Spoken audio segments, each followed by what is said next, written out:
자, 여러분 5페이지 11번 테마 국세 및 지방세 우선의 원칙 여기부터 봅니다. 5페이지 11번 테마부터 우리 국세 지방세요. 세금은 일반 채권이나 공과금보다 담보가 없어도 채무자의 재산이 공매 경매에 넘어갔을 때 우선해서 가져갑니다. 이게 국세 지방세 우선의 원칙인데 동그라미 1번이요. 지자체 징수금은 다른 공과금과 그 밖에 채권에 우선해서 징수한다. 이 경우 징수 순서는 체납소음비, 지방세, 가산금 순이다. OX요. 맞습니다. 그래서 체납소음비, 지방세, 가산금 순서. 요거 이제 예전에는 옛날에는 체납소음비 1등, 2등이 가산금, 3등 지방세였는데 지금은 그 체납소음비 1등, 2등 지방세, 3등 가산금 순입니다. 맞고요. 2번 국세징수금의 징수 순위는 강제징수비, 국세, 가산세 제외한 국세, 그 다음에 가산금 순이다. OX요. X입니다. 왜 틀렸어요? 그렇지. 국세는 가산세의 가산금 규정이 삭제됐습니다. 그래서 가산금이 아니라 보다 가산세입니다. 가산세고. 그래서 2번 X고요. 3번 보면 조세들 상호간에 어떤 게 우선하느냐? 담보된 조세가 1등이고 2등이 압류한 조세, 3등이 달라고 교부 청구한 조세 순서입니다. 조세들 상호간에는. 그래서 29회 시험 때 압류한 조세가 담보 있는 조세에 우선하여 징수한다 이렇게 나온 적도 있죠? 아니고 담보된 조세가 1등, 2등이 압류한 조세, 3등이 달라고 교부 청구한 조세 순서입니다. 12번 보면 국세지방세 우선권의 예외예요. 세금보다 더 우선하는 것들이 있는데 1번 강제집행에 소요된 비용 등 공익비용. 강제집행 절차에 소요된 비용이요. 강제집행 절차에서 재산 매각에 소요된 비용. 이거 채권자 모두를 위한 공통비용이죠. 매각에 대해 누구라도 한 푼 가져가니까 세금보다 더 우선합니다. 또 소액 우선변제 소액 임차보증금. 여러분 중개세법 배우는 그 우선변제 소액 임차보증금. 또 최종 3개월분 임금채권이나 재해보상금, 퇴직금 같은 거 이런 것들. 또 법정기일 이전에 설정된 저당권이나 질권 등이 담보되는 피담보채권 이런 애들은 국세지방세보다 어떻게 한다? 우선한다. 맞죠 여러분들? 세금보다 다 우선하는 것들입니다. 지금 맞고요. 2번 보면 종합소득세를 신고한 해당 세액에 대해서 그 신고일 이유. 자, 우리가 신고일이라는 게 이게 뭐냐면 법정기일이에요. 우리가 법정기일 그러면 법정기일은 조세 채권과 피담보 채권서의 우선 여부를 정하는 날인데 법정기일 그러면 신고 납부할 때는 신고일이고 고지서가 발부될 때는 납세 고지서 발송일, 납세 고지서 발송일을 우리가 도달일이 아니라 고지서 발송일을 법정기일이라고 해요. 조세 채권과 피담보 채권서의 우선 여부를 정하는 날인데 요거죠. 그랬을 때 한번 보겠습니다. 종합소득세 신고한 해당 세액에 대해서 신고일 이유라는 것은 법정기일 이유라는 얘기예요. 저당권 설정 등기한 재산 매각에 있어서 그 매각 금액 중에서 종합소득세를 징수하는 경우에 그 저당권에 담보된 채권은 그 종합소득세에 우선한다. OX요. 법정기일 이유잖아요. 법정기일 이유에 설정됐으니까 세금이 더 우선합니다. 그래서 피담보 채권은 그 종합소득세 우선하지 못합니다. 법정기일 이유에 설정됐으니까. 그래서 이거 우선한다 틀렸습니다. X입니다, 여러분들. 자, 여러분 보세요. 법정기일 전에 만약에 법정기일 전에 저당권이나 질권 등이 설정이 돼요. 자, 법정기일 전에 저당권이나 질권 등이 설정됐다. 그러면 이 담보되는 피담보 채권이요. 피담보 채권은 자, 국세지방세보다 세금보다 어떻게 하냐? 자, 우선합니다. 국세지방세 세금보다 더 우선해요. 근데 법정기일 후에 저당권 등이 설정됐다. 그러면 이 피담보 채권은 국세지방세보다 우선하지 못합니다. 자, 여기서는 지금 신고일 이후니까 법정기일 이후에 설정이 됐으니까 세금보다 더 우선할 수 없습니다, 여러분들. 자, 동그라미 3번입니다. 종합부동산세로 고지한 해당 세액에 대해서 그 고지서 발송일 이전에 그러니까 법정기일 이전이라는 얘기죠. 저당권 설정 등기한 재산 매각에 있어서 그 매각 대금 중에서 종합부동산세를 징수하는 경우에 그 저당권에서 담보된 채권은 종합부동산세에 우선하지 못한다. OX요. 예? 종합부동산세 우선하지 못한다. 맞잖아요, 여러분들. 왜 그래요? 얘는 당했으니까, 여러분. 그래서 그 법정기일 전이든 후든 설정됐든 관계없이 피담보 채권보다 항상 우선하는 세금들이 있는데 그 재산에 부과된 조세요. 그 재산에 부과된 조세 당했어요. 그 재산에 부과되는 세금들 어떤 거냐? 거기 아래 나와 있죠. 그래서 설정일자 관계없이 조세 채권이 피담보 채권보다 항상 우선하는 경우에 그 당해 그 재산에 부과된 조세 어떤 것들이냐? 재산세. 반드시 알고 있어요, 지금. 그 친구, 소방분 지역자원 시설세, 자동차세, 그리고 재산세나 자동차세 부가세일 때 지방교육세, 취득세 부가세일 때 지방교육세는 아니에요. 지방교육세 같은 부가세들은 본세에 따라가니까 재산세 부가세나 이런 자동차세 부가세일 때 지방교육세, 그리고 종합부동산세, 주로 보유하는 재산에 부과된 세금들이죠. 그리고 상속세 증여세, 상속 증여받은 재산에 부과되는 상속세 증여세. 얘네들은 설정일자 관계없이 항상 얘네들이 피담보 채권보다 어떻게 한다? 우선합니다. 법정기일 전에 설정됐어도요. 그래서 자, 종부세는 당해세이기 때문에 법정기일 그 고지서 발송일 이전에 설정된 저당권에 담보된 피담보 채권보다도 종부세가 더 우선합니다. 그러니까 저당권에 담보된 채권은 종합부동산세에 우선하지 못한다. 맞죠, 여러분들? 그래서 이거 동그라미 3번은 맞는 지분입니다, 여러분들. 당해세이기 때문에. 그 다음에 6페이지로 가시면 저당권 등이 담보된 채권과 지방세 관계 그런데 여기 지방세에다가 국세도 똑같아요. 지방세는 국세나 똑같은 거예요. 법정기일 전에 저당권 등이 설정됐다. 오른쪽을 보면 그 매각대금에서 누가 우선해서 가져가느냐. 최고 1등은 공익비용, 강제집행 절차에 소요된 비용 또는 체납수원비. 국세에서는 용어가 다르죠. 똑같은 얘기를 강제징수비라고 하는데 체납자의 재산을 압류, 운반, 보관, 매각하는 데 소요된 비용인 이 강제징수비 이런 것들이 1등이고요. 2등이 우선변제 소유 임차보증금, 또 최종 3개월문 임금채권, 재해보상금, 퇴직금 같은 이런 것들이 우선하고요. 2등, 그 다음에 3등은 항상 3등까지는 다 정해주시죠. 그 재산에 부과된 당해세들, 얘들. 설정일자 관계없이 항상 당해세가 우선합니다. 4번 법정기일 전에 저당권이 설정됐다고 했으니까 저당권 등에 담보되는 이 피담보 채권이 세금보다 더 우선하고 법정기일 전에 대항요건과 확정일자를 갖춘 임차보증금도 역시 또 우선합니다. 이거는 우선변제 소액 임차보증금하고는 다른 거예요. 자, 법정기일 전에 대항요건과 확정일자를 갖춘 임차보증금 얘네들이 우선합니다. 그 다음에 항상 피담보 채권보다 우선하지 못하는데 피담보 채권 따라다니는 애가 있습니다. 피담보 채권이 국세지방세보다 우선하면 덩달아 우선하고 후순이면 덩달아 후순이네. 바로 뒤따라 나오는 애 어떤 애? 기타임금 채권. 그 다음에 지방세나 국세, 가산금 이런 애들은 법정기일 전에 설정된 피담보 채권보다 우선할 수 없고요. 그 다음에 일반 채권이나 공과금은 항상 맨 꼴등이고요. 오른쪽 봤죠? 왼쪽 봅니다. 법정기일 후에 저당권이 설정됐다. 1등, 2등, 3등은 딱 정해져 있고 그 다음에 법정기일 후에 저당권이 설정됐으니까 국세나 지방세 같은 세금이 더 우선합니다. 그 다음에 이제 저당권 등에 담보되는 피담보 채권, 그리고 항상 뒤따라다니는 기타임금 채권, 그리고 일반 채권이나 공과금은 항상 꼴등이고요. 이렇게. 자, 이렇게 해서 감 잡으셨죠, 이제? 당해세 꼭 기억하고요. 그 다음에 13번 테마입니다. 기한후 신고, 수정 신고.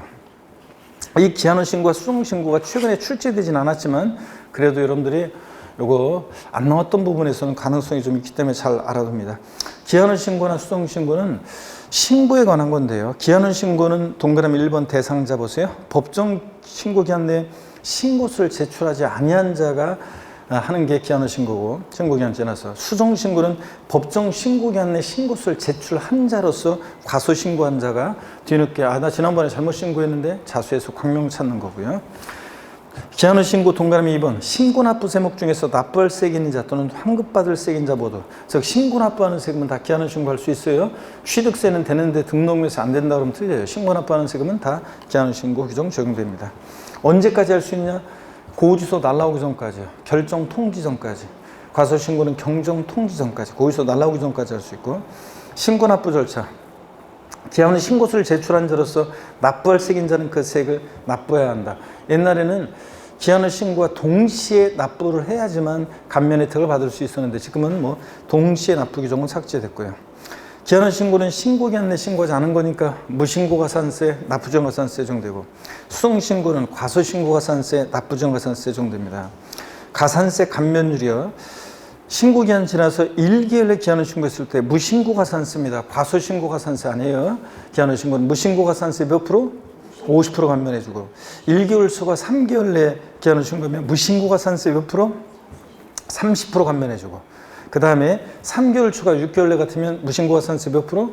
20%예요. 그래서 50, 30, 20% 이렇게 감면해 줍니다. 기한 후 신고에 관한 거니까 납부지연가산세는 감면해 준다 안 해준다? 안 해줍니다. 시험에서 법정 신고기한 경과후 1개월 기한 후 신고했을 때 무신고가산세 및 납부지연가산세 50% 깎아준다 그러면 틀려요. 그 다음에 수정신고는 보시면 1개월 내 수정신고하면 과소신고가산세 90% 감면, 1개월 초과 3개월 내 같으면 75% 감면, 3개월 초과 6개월 내에는 50% 감면, 이런 식으로 해서 1년 6개월 초과 2년 내 수정신고하면 10%까지 쭉 감면해 줍니다. 굵은 글씨로 되어 있는 부분만 수정신고 그래도 외워두시고요. 둘 다 하여튼 기한후 신고나 수정신고나 신고에 관한 거기 때문에 납부지연가산세는 감면해 준다 안 해준다? 안 해줍니다. 세결정보입니다. 기한후 신고서를 제출한 경우에 지자체장은 지방세법에 따라 기한후 신고일로부터 3개월 이내에 그 지방세 과세금과 세액을 결정하고 신고인에게 통지해 줘야 한다. 즉 납세무자가 기한후 신고했다고 해서 납세무 확정 효력이 생기는 건 아닙니다. 신고 납부하는 세금 원칙적으로 납세무자가 납세무 확정할 수 있는 권한이 있는데 신고기한 하루만 딱 지나도 납세무 확정 권한은 과세권자한테 넘어가요. 그래서 기한후 신고했다고 납세무 확정되는 것은 아니고 지자체장이 기한후 신고일로부터 3개월 내 결정함으로써 확정이 됩니다. 맨 마지막 표 아래 양도소득세 예정신고기한 내 무신고 과소신고한 후 확정신고기한까지 신고하거나 수정신고라면 예정신고 불성실에 대한 가산세를 수용하지 않는다 그러면 틀리고 예정신고 확정신고는 남남이다 보니까 예정신고 불성실에 가산세 무조건 적용됩니다. 다음 연도에 확정신고를 하더라도. 근데 다만 예정신고 불성실했어요. 다음 연도 확정신고를 이행하게 되면 이 예정신고 불성실에 대한 무신고 과소신고가산세 몇 프로? 50% 깎아줍니다. 그러니까 여러분들이 부동산을 팔면 무조건 예정신고 납부 하라고 그랬어요. 양도리 수간달에 말일로부터 2개월 내. 다만 혹시 안 했더라도 예정신고 안 했더라도 다음 연도에 확정신고 납부라도 해야지 그래도 세금을 좀 더 줄일 수 있다고 그랬죠? 예정신고 불성실에 대한 무신고 과소신고가산세 50% 깎아주니까요. 넘어갑니다.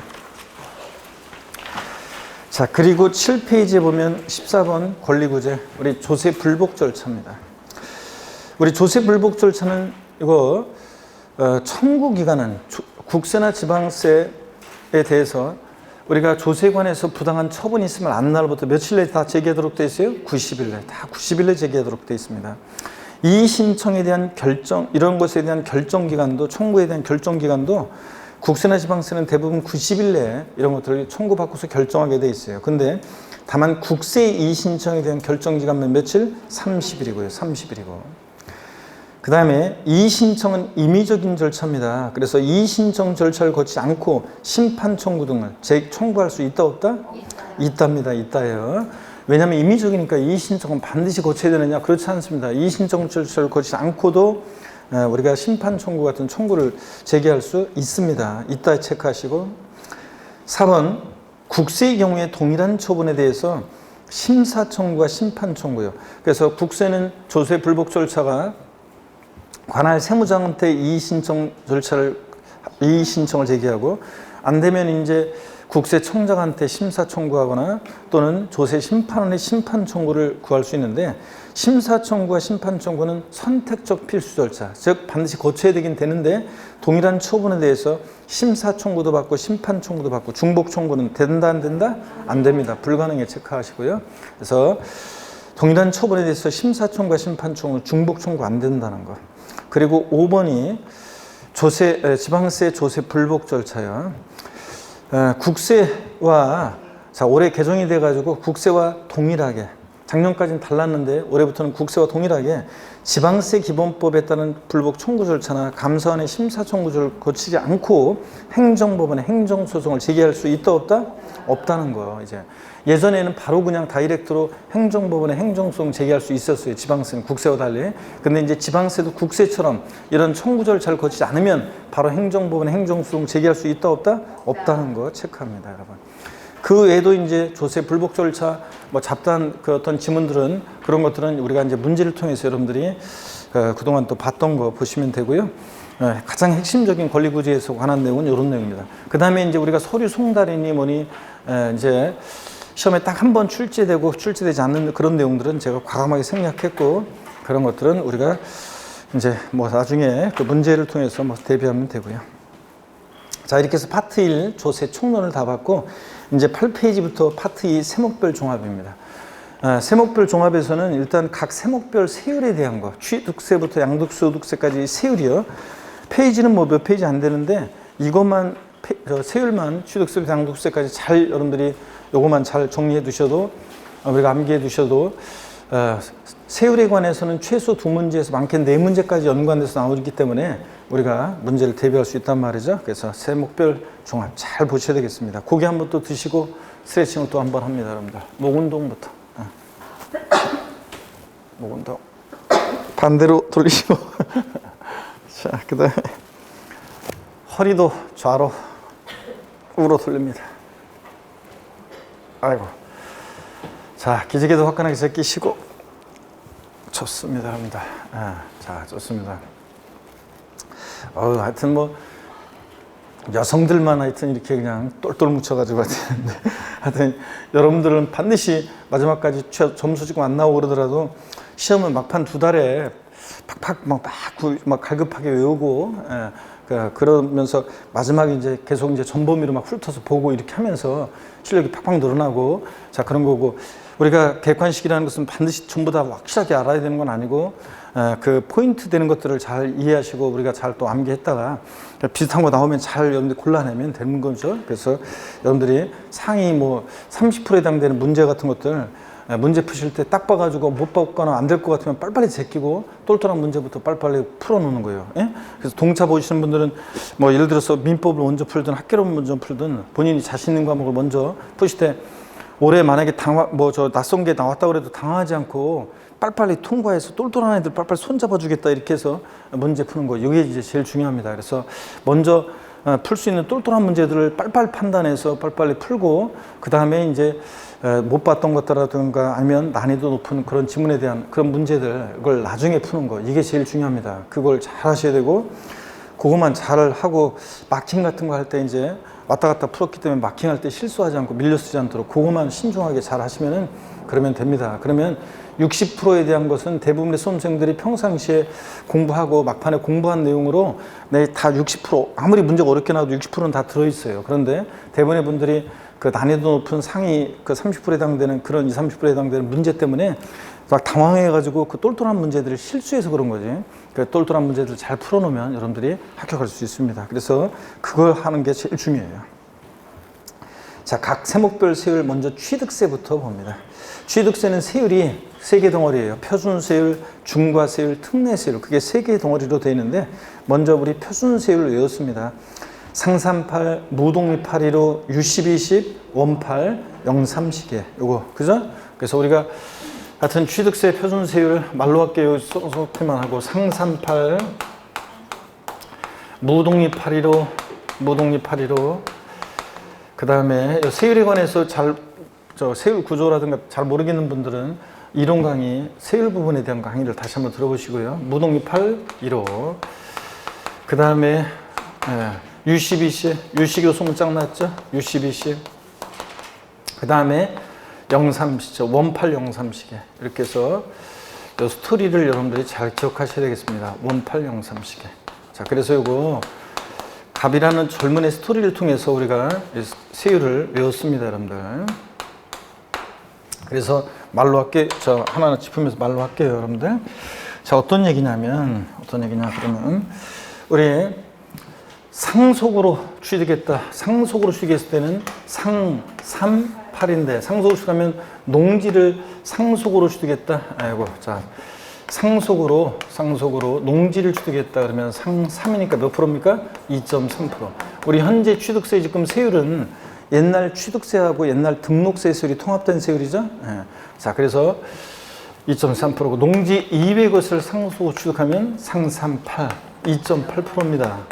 2.8%고 그 다음에 무독립815 선언하는데 상속을 제외한 증여나 기부 등을 통해서 취득했다. 증여나 기부 등을 통해서 취득했다. 그러면 무독립8 앞에 게 외적인 거죠. 비영리 사업자가 무슨 사회복지법인이나 사회복지법인이나 또는 정당 학교법인 제사 종교단체라든가 그런 비영리 법인이 증여나 기부받았다. 무독립8 2.8%고 일반인이 증여나 기부받았다. 여러분이 증여나 기부받았다. 무독립 8, 1호. 무독립 8, 1호. 자, 1.5%에다 2% 플러스해서 3.5%고요. 무독립 8, 1호 3.5%. 유식이로 소문 짱 났죠? 자, 유상승계 취득이요. 매매, 교환, 공매, 경매 같은 매매나 교환, 공매, 경매 같은 유상승계 취득의 경우에는 유식 앞에 거 이어진 거죠? 농지를 매매나 교환 등으로 유상승계 취득했다. 유식 1%에다 2% 플러스해서 3%고 농지 이외의 것을 자 매매나 교환 등으로 자 농지 이외 부동산을 일반적인 토지나 건축물 취득했다. 유식 몇 프로? 4%고 이거. 그래서 일반적으로 4%고 원팔03식에서 원시 취득이죠. 매매가 왜 엉뚱한 말이 자꾸 나와. 자, 건축물을 신축 재축하거나 매립간촉으로 토지를 취득하거나 원시 취득은 원8이니까 몇 프로?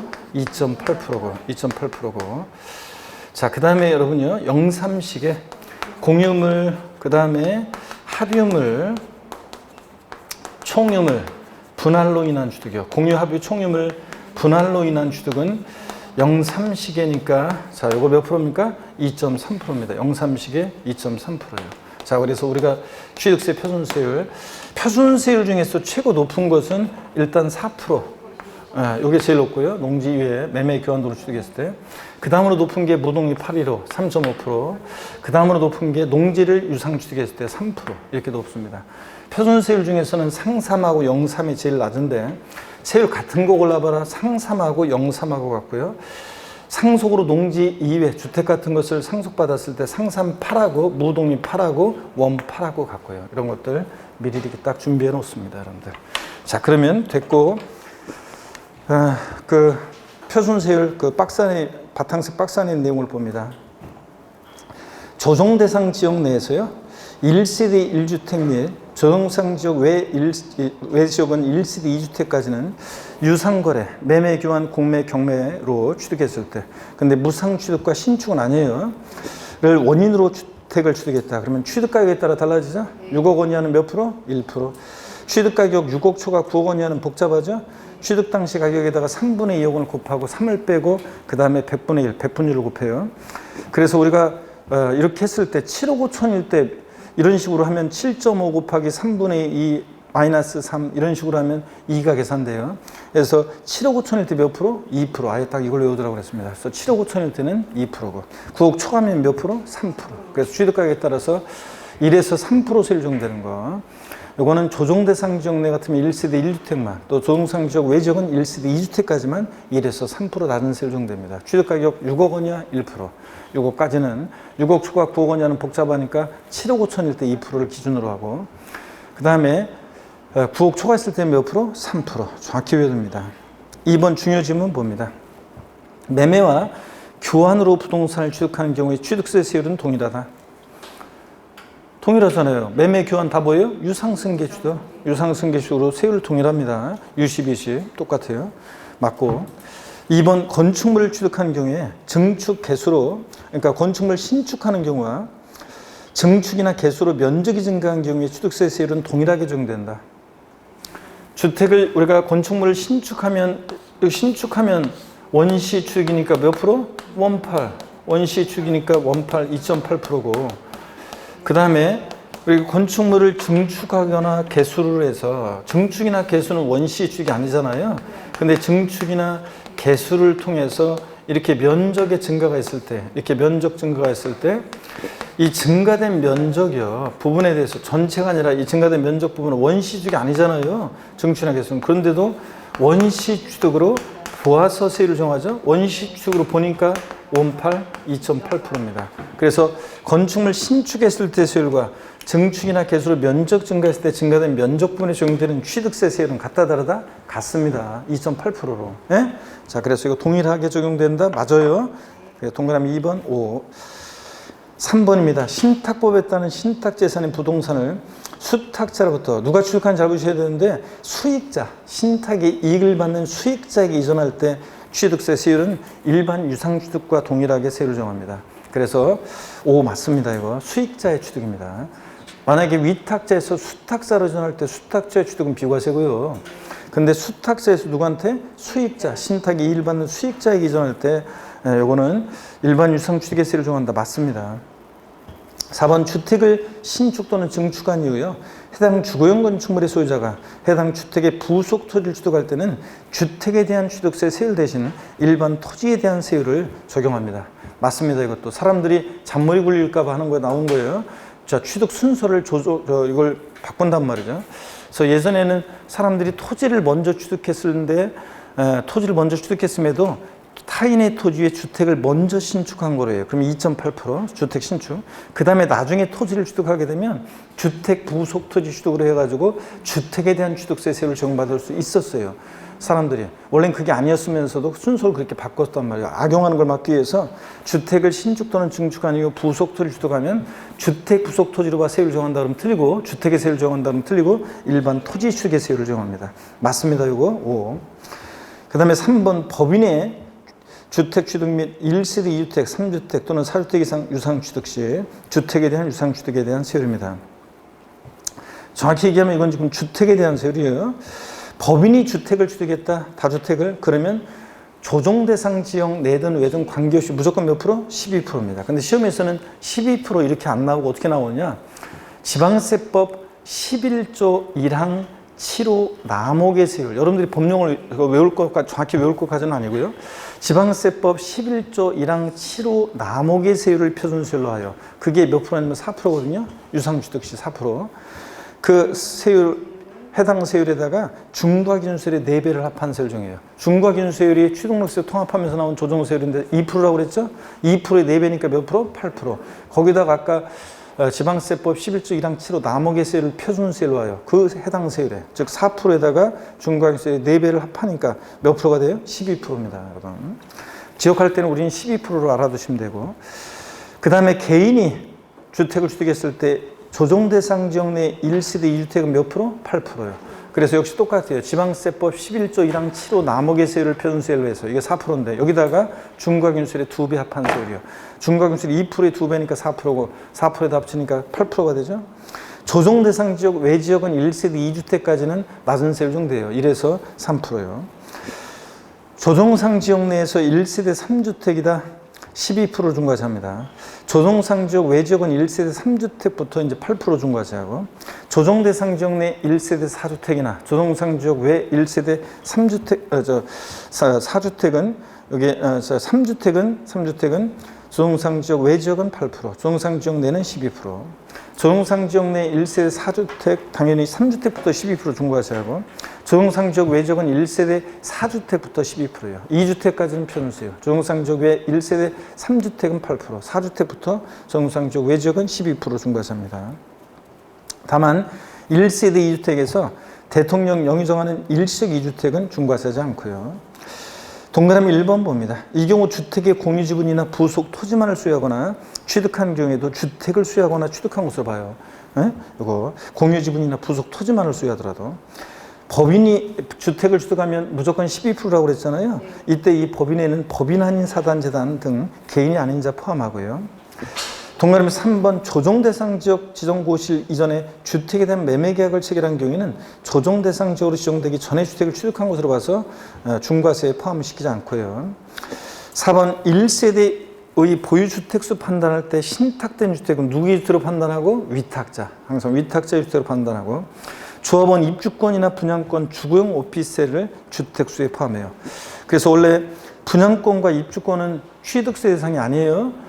취득할 때 취득세 안 내요. 근데 주택 수 계산할 때 포함하고 우리가 오피스텔은 여러분 오피스텔은 주거용 오피스텔은 원래 처음에 분양받아 취득할 때는 일반 상가처럼 4% 세율을 정해요. 4% 세율 정합니다. 취득세 세율은 4%인데 다만 주택 수 계산할 때 주거용 오피스텔은 또 포함시킵니다. 주택수에. 세율과 달리. 5번 법령이 정하는 일시적 2주택은 하여튼 결국 읽어보면 이거예요. 자, 주택 하나가 있어요. 근데 또 주택을 하나를 취득합니다. 그럴 때 그 신주택 취득일로부터 종전주택을 3년 내 처분하겠다는 조건으로 취득하면 1세대 2주택 중과세하지 않습니다. 자, 근데 다만 둘 다 조정상 지역 내에 있을 때 종전주택, 신주택 둘 다 조정상적이 있을 때는 몇 년 내? 1년 내요. 거기 아래에서 위로 세 번째 줄 나와 있죠? 그래서 일반적으로는 3년 내. 근데 가로 안에 보니까 종전주택과 신주택 모두 조정상적이 있을 때는 몇 년 내? 1년 내. 종전주택을 처분한 경우 중과세하지 않습니다. 여러분, 이런 것도 알아두고요. 자, 그 다음에 계속 이어서 봅니다. 넘어가서 여러분들 9페이지로 넘어갑니다. 동그라미 6번에 보니까 중과세율 정되는 1세대 다주택 주택수에서 제외된 주택들이 나오는데 참고 달달 외울 게 아니라 그냥 참고적으로 보시는 거예요. 참고적으로. 뭐 가정 어린이주택이나 노인복지주택이나 별장에서 제외되는 농어촌주택이나 사원에 대한 임대용 주택이나 뭐 등등 이런 것들, 공기업이 공익사업을 위해 취득하는 주택이나 뭐 시가순액 1억 원 이하인 주택 신축 판매업자가 신축가에 분양하고 있는 주택이나 요런 것도 상속을 원인으로 취득했는데 상속 개시로부터 5년 이내 주택이나 이런 것들은 중과세하지 않는다는 거, 주택에서 제외한다는 걸 참고적으로 한번 쭉 봅니다. 그 다음에 주택이요, 조정대상 지역 내에서 3억 원 이상의 주택을 증여받았다 그러면 12% 중과세예요. 원래 조정상 지역 내에서 3억 원 이상의 주택을 증여받으면 12% 중과세하는데, 다만 1세대 주택자가 소유한 주택을 자신의 배우자나 직계존비속이 무상 취득할 때는 중과세 제외합니다. 그러니까 딱 1세대 주택자인데 그 주택을 자신의 배우자나 자녀에게 증여할 때는, 직계존비속에게 증여할 때는 중과세하지 않고 그냥 3.5%입니다. 다만 조정상 지역 내 3억 원 이상 주택을 증여하면 원칙적으로는 12% 중과세하고요. 자, 이렇게 해서 보시고 중과세율 봅니다. 취득세 표준세율 우리 다 했습니다. 다시 한번 취득세 표준세율 우리 일단 요거부터 외워봅니다. 자, 어떻게 외웠다? 상산팔, 무독립 815, 유십20, 원팔, 03식입니다. 요거 일단 외우시고, 또 주택 유상거래에 대한 취득시 중과세라는 것도 봤고요. 자, 그 다음에 이제 원래 취득세 중과세입니다. 취득세 원래 중과세는 주택을 제외하고서는 이제 원칙적으로 다주택에 대한 중과세 제외하고서는 원래 중과세율, 사치성 재산에 대한 중과세, 과미력적 원형내 중과세, 대도시 내 중과세, 그게 세 개 덩어리로 나눠지죠. 사치성 재산에 대한 중과세입니다. 어떤 게 사치성 재산이냐? 5가지 상식처럼 알고 있어야죠. 별장, 고급 오락장, 골프장, 고급 선박, 고급택, 사치성 재산 취득했다. 취득세에서 표준세율과 중과세율 몇 배? 4배 합한 세율로 중과세합니다. 과미력적 내 중과세를 보면 과미력적 원역에서 법인의 본점이나 주사무소요. 지점이나 분사무소는 아니에요. 지점 분사무소 X고 본점이나 주사무소 사업용이어야 됩니다. 비사업용 아니고 부동산을 취득할 때 중과세하는데, 이때 취득은 떡하니 본점용 주사무소 빌딩을 신축, 증축, 짓거나 늘릴 때 새롭게 인구 유입이 있다고 봐서 경제력 문제 심화된다고 봐서 중과세하는 거고, 기존의 빌딩 승계 취득은 주인만 바뀌었으니까 새롭게 인구 유입이 없다고 봐서 중과세하지 않습니다. 승계 취득은. 자, 또 두 번째 과미력적 내 중과세, 과미력적 원역, 산업단지, 유치적, 공업적은 제외입니다. 공장 지르는 데니까. 그래서 공장을 신설, 증설하기 위해서 일정한 사업용과세 물건을 취득할 때 중과세합니다. 어떻게 중과세하냐고요? 표준세율에다가 중과세 몇 배? 2배 합한 세율로. 이때 과미력적 내에서 공장 신증설하면서 취득하는 일정한 사업용과세 물건, 어떤 물건을 사업용과세 물건, 어떤 물건을 공장 신증설하면서 취득할 때 중과세하느냐? 그러면 이 사업용과세 물건이 어떤 거냐면, 자, 공장 신증설하면서 취득하는 공장용 건축물과 부속토지요. 건축물과 부속토지. 그 다음에 공장 신증설일로부터 5년 내에 취득하는 공장용 차량과 기계 장비. 자, 이런 것들을 취득할 때 중과세합니다. 자, 그래서 공장용 건축물과 부속토지, 또 공장 신증설부터 5년 내에 취득하는 공장용 차량과 기계장비, 이런 것들을 취득할 때 중과세를 합니다. 자, 그 다음에 이때 공장 신설 증설할 때 그 공장 신설은요, 공장 신설 증설할 때 이 신설은 어느 정도 이거 잠깐만, 아예 그냥 좀 더 설명을 드리면, 과미력적 원형 내 공장 신증설 시에, 자, 보세요. 과미력적 원형 내 공장 신설 증설 시에 신증설하면서 취득하는 일정한 이 사업용 과세 물건 취득에 대해서 중과세를 하는데, 그럴 때 산업단지, 유치적, 공업적 제외하고, 이때 공장은 비도시형 공장이어야 돼요. 자, 그래서 도시형 공장은 제외합니다. 비도시형 공장이어야지 도시형 공장, 도시형 내 필수로 유치되어야 되는 도시형 공장은 제외하고, 이때 신설은 어느 정도 공장이 신설되어야 되느냐? 건축물 연면적 500제곱미터 이상의 공장이 신설될 때 중과사입니다. 그런 거지 500제곱미터 미만의 공장은 신설되더라도 인구 집중, 경제적 문제에 큰 영향이 없다고 봅니다. 증설의 요건까지는 모르셔도 되고요. 자, 이렇게 해서 이런 얘기입니다, 여러분들. 자, 그래서 과밀형 내에서 공장 신설, 비도시형 공장을 신설, 증설하면서 이런 사업용 가설물건 취득할 때 중과사입니다. 자, 이런 얘기고. 그 다음에 어떻게 중과세 한다고? 과밀형 내 중과세 나왔다? 표준세율에다가 중과세율 몇 배? 2배 합한세율로. 2배 합한세율로.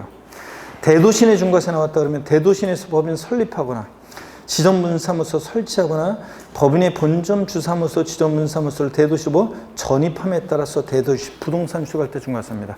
대도시 내에서 법인 설립하면서 대도시 부동산 취득하거나 전입하면서 지정분사무소 설치하면서 대도시 부동산 취득하거나 또 전입하면서 대도시 부동산 취득할 때 중과세입니다.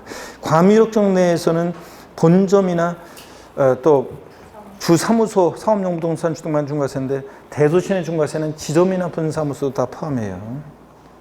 동그라미 2번 대도시 유치적 공업적 제외하고 해서 공장을 신설하거나 증설함에 따라 부동산 취득할 때 중과세하는데 표준세율의 3배한 세율에서 중과세율의 2배를 뺀 세율로 중과세합니다.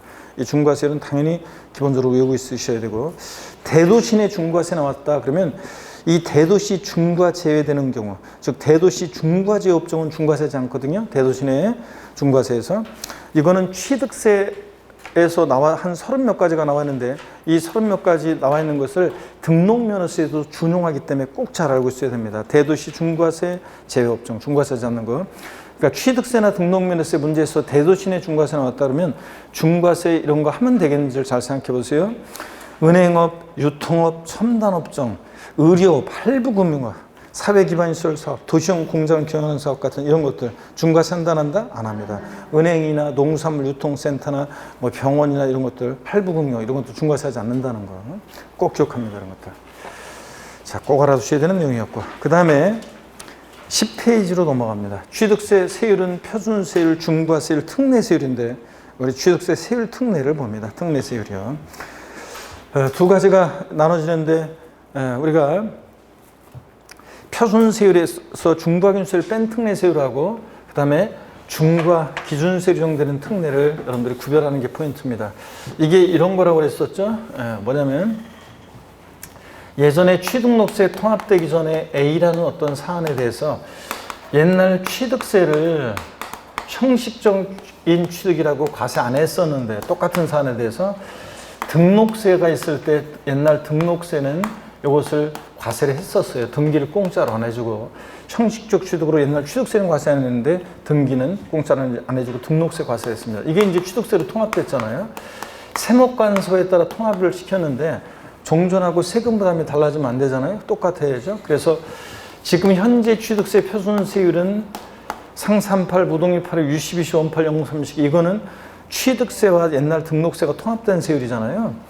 자, 그럴 때 이 취등록세 통합된 표준세율에서 취득세 옛날 과세되지 않았던 2%를 빼 중과 기준세율, 중과 기준세율 2%를 빼면 이게 중과 기준세율이 취등록세 통합하면서 나온 조정세율인데 이걸 빼 2%를 그러면 여기에 등기비용만 남는 거예요. 등기비용만 받겠다는 거고, 또 B라는 사안에 대해서는 옛날에 취득세는 과세를 했는데 등기 등록 대상이 아니어서 등록세 과세 안 했던 거 통합시켰습니다. 통합시켰어요. 세금 부담 증가 없이 똑같아야 되니까 옛날 취득세 비용만 받으면 되죠. 그래서 중과 기준세율을 적용합니다. 중과 기준세율이 2%잖아요. 자, 그래서 종전하고 똑같아지죠. 그래서 여러분들이 이 A사안과 B사안을 구별하는 게 포인트잖아요. 이거 섞어놓고서 다음 중 표준세율에서 중과기준세율 뺀 특례세율 적용되는 거, 중과기준세율이 적용되는 거 고르라고 나옵니다. 섞어서 놓고서. 그러니까 이걸 구별하는 게 포인트라고 그랬습니다. 어떤 경우에 표준세율에서 중과기준세율 뺀 특례세율 적용되는지, 형식 취득에 대한 거, 등기 공짜로 안 해주는 거, 또 어떤 경우에 중과기준세율이 적용되는지 이걸 구별하는 게 포인트입니다. 자, 그럼 먼저요. 왼쪽부터 봅니다. 왼쪽부터. 자, 이런 거 있을 때는 항상 머릿속에 창고가 출입문 2개가 있는데 왼쪽 창고 문 열고 들어가서 하나하나 머릿속에 쌓아 놓습니다. 형식적 소유권 취득의 경우, 그래서 원칙 표준 세율에서 중과 기준세율을 뺀 세율을 정하는 거. 예외는 신경 쓸 필요 없다고 그랬어요. 예외는 시험에서는 한 번도 물어본 적이 없고, 다만 시험에서는 항상 나올 때 이거는 단 중과세 되는 경우는 아니다, 이렇게 항상 나와요. 특례에 해당하는 취득을 봅니다. 자, 6가지를 꼭 기억하셔야 되는데요. 먼저 개인 간의 환매 등기를 표현하는 부동산은 매매로서 환매 기간 내에 매도자 환매한 경우에 이 매도자 매수자의 취득이요. 돈 빌려온 동창들 얘기 드렸잖아요. 예? 그래서 동창 돈 빌려왔는데 그냥 돈 빌려주면 못 받을 것 같으니까 소유권 이전하라고 하고 환매 특약을 맺고 소유권 이전했다가 나중에 환매 기간 내에 환매권 행사하죠. 다시 팔어. 왔다 가고 갔다 오고 형식적 취득. 등기는 개인 간에 공짜로 안 해주는 거. 그래서 환매 등기를 개인 간에 병행하는 매매로 환매권 행사, 이거는 표준세율에서 중과기준세를 뺀 특례세율. 2번, 상속으로 1가구 1주택, 고주택 제외하고 및 그 부속 토지 취득과 취득세 감면 대상이 되는 그냥 농지 취득이 아니라 취득세 감면 대상이 되는 농지를 상속으로 취득했을 때 어린 철도 우리 집, 직금도 우리 집, 어린 철도 우리 논밭, 직금도 우리 논밭. 아버지! 생각이 나요, 안 나요? 네? 생각이 안 나요? 자, 이렇게 했는데도 여러분들, 요거, 어린 시절에 학교 갔다 왔는데 친구를 만나는데, 야, 친구야, 너 우리 집에 놀러 올래? 그렇게 얘기하지. 야, 친구야, 너 우리 아빠 명의 집에 놀러 올래? 아니, 야, 친구야, 너 우리 아빠 엄마 공동 명의 집 있는데 거기 놀러 올래? 나 그 집에 가족인데, 이렇게 안 한다고 그랬잖아요. 장성에서 무주택 1가구를 구성하고 있었는데 부모님이 돌아가셔서 그 주택을 내가 상속받으면 그 집은 어린 시절부터 우리 집이고 지금도 우리 집이다, 이런 개념이라고 그랬죠? 그래서 형식적 취득으로. 근데 등기는 공짜로 안 해주잖아요. 부모님이 4명이로 등기비용만 받는 거예요. 취득세 감면 대상이 되는 농지를 상속으로 취득. 리출 신분 제가 앙케이트 조사했었잖아요. 내가 태어난 것이 무슨 군면, 무슨 면, 무슨 리인 사람들 손 들으라고 그랬었잖아요. 예? 손 들은 적 있어요, 없어요? 있었죠? 예, 그거. 어린 시절에 학교 갔다 오는데 그냥 부모님 일하시는 논밭에서 달려가서 학교 다녀왔다고 인사하고서 가방 던져놓고 부모님 일하시는 입에 엎혀서 일손도 돕고 행복하게 유년시를 보냈다가 장성에서도 작용하는 농민이 돼서 농사 짓고 있다가 부모님 돌아가시면 그 농지 상속받았죠? 그 논밭은 어린 시절부터 우리 논밭이고 지금도 우리 논밭이다. 형식 취득. 근데 등기는 부모님 4명이로 공짜로 안 해주는 거예요. 이거. 3번 법인이 합병으로 인한 취득. A법인과 B법인이 합쳐져요. 형식적 취득입니다. 등기는 공짜로 안 해주고요. 다만 합병 후 중과 대상이 되면 중과세를 정합니다. 4번 공유물, 합유물 분할로 인한 취득. 자, 자기 거 그냥 자기 지분부대로 나눠 가졌죠? 형식적 취득. 근데 등기는 공짜로 안 해주고요. 부동산 실명법에서 규정하고 있는 부동산 공유권에서 의한 지분 이전 등기로 인한 취득이요. 이런 것도 역시 또 똑같습니다. 단 등기부등본상 본인 지분을 초과하는 경우 제외. 갑을이 공유하고 있는 부동산이었는데 갑 60을 40% 지분으로 분할했다. 종전 지분보다 초과 취득하는 부분은 표준세를 적용합니다. 하여튼 공유물, 합의물 분할로 인한 취득. 단서도 잘 봐야 돼요. 등본상 본인 지분을 초과하지 않았을 때 어떤 세율? 표준세율에서 중과기준세를 뺀 특례세율이야. 5번입니다. 건축물 이전으로 인한 취득. 번쩍 들어서 조립식이나 목적 건축물 동일대진에서 몇 메터 옮겼습니다. 그러면 소유자 변동 없죠? 형식적 취득. 근데 등기는 표제부 고쳐야 되니까 공짜로 안 해줍니다. 다만 이전한 건축물의 가액이 종전 건축물의 가액을 초과하지 않았어야지. 초과하게 되면 1억이었는데 1억 2천이 됐다. 초과한 부분은 표준세율을 적용됩니다. 단서 잘 봐야 돼요. 4번, 5번은. 6번, 이혼할 때 제3분할로 인한 취득. 부부가 혼인 후에 용서한 재산은 부부 공동소유 재산이죠. 제3분할 총권 행사에 내 목 내가 찾아간 거죠. 형식적 취득. 근데 등기는 개인 간에 공짜로 안 해줍니다. 자, 벌채에서 원목을 생산하기 위한 임목의 취득. 이거 특이하게도 1번부터 6번까지는 좀 다른 거예요. 이거는 이제 시행령 내용이고, 그래서 1번부터 6번까지가 중요하고, 7번은 참고적으로 벌채에서 원목을 생산하기 위한 임목의 취득 같은 것도 표준세율에서 중과기준세를 뺀 특례세를 적용됩니다. 특이하게도. 눈에 익혀두시고 한번. 자, 오른쪽 중과기준세 적용되는 경우요. 옛날 등기등록 대상이 아니었는데 취득세 비용만 받는 거예요. 2%만. 중과기준세를 특례세를 적용되는 거. 예매는 신경 쓸 거 없다고 그랬습니다. 여기 특례에 해당하는 취득과 관련한 건데, 신경 쓰지 마시고 3번 특례에 해당하는 취득이요. 동그라미 1, 2, 3번 묶어서 앞에다 뭐라고 써놔요? 동그라미 1번부터 3번까지를 묶어서 뭐라고 써놔요? 간주 취득. 중과기준세율 특례세를 적용되는 거에 대표적인 것이 간주 취득이잖아요. 이런 간주 취득의 경우는 어떤 세를 정한다? 중과기준세율 특례세를 정합니다. 2%를. 건축물 개수로 인한 취득이요. 면적 증가인 개수는 제외 그랬는데 우리 건축물 개수로 인한 취득 있잖아요. 건축물 개수로 인한 취득. 자, 보세요. 건축물 개수로 인한 취득은 개수로 가액의 증가가 있을 때 가액의 증가를 취득했다고 간주하죠. 의제 취득. 이런 간주 취득의 경우에는 과세표준은 건축물 개수로 가액의 증가했을 때 과세표준은 어떤 걸 과세표준이에요? 증가한 가액. 증가한 가액을 간주 취득은 증가한 가액이죠. 과세표준이. 그 증가한 가액에다가 어떤 세를 정한다고요? 중과 기준세율, 특례세율 이 2%를 정합니다.